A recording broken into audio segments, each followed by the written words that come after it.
They went broke because their management did really stupid stuff.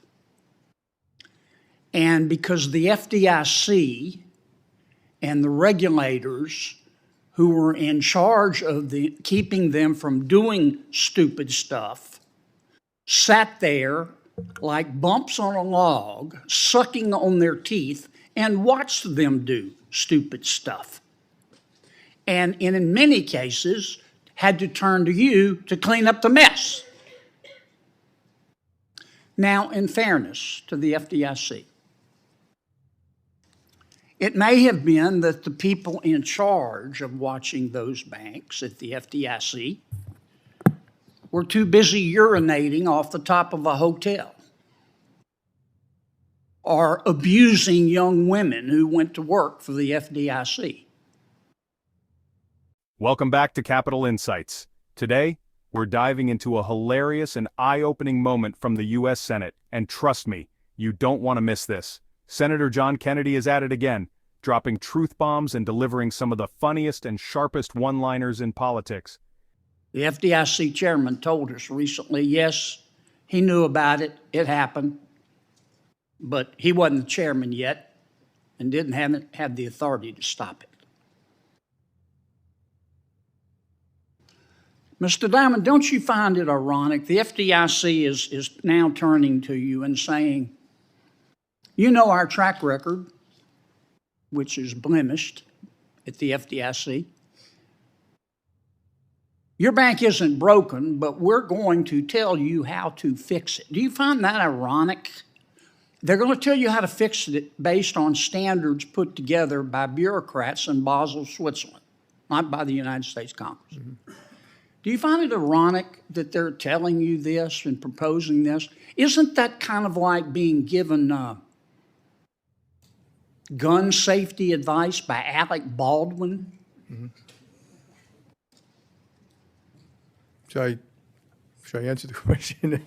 So the major risk of those banks was hiding in plain sight, which is interest rate exposure. That was known to most people who actually could read a balance sheet and read their financial statements, and that's true. I also think the FDIC said they didn't know. They were busy doing whatever else they were doing at the at their Gomorrah of carnal abuse over there. Yeah. I also do think you're making a good point that some of these rules were put in place, and some folks have mentioned here, are pushing business outside of the banking system. And to point out exactly what that is, it's almost 80% of the mortgage business today. It's half of the leveraged lending business today. And it's a bunch of other things which people don't actually see about the plumbing of the system.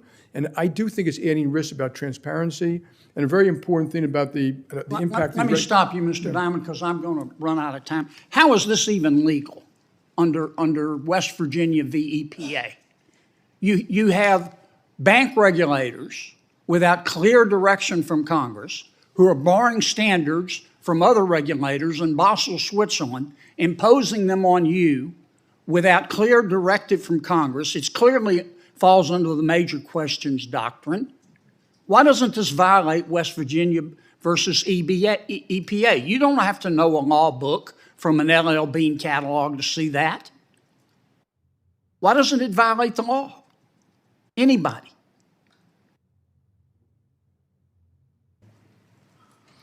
Senator Kennedy's time has expired. Senator Warren from Well, Ms. Virginia. Fraser was about to answer. Would you like to answer, Ms. Fraser? I thought you gave her time. Proceed, please.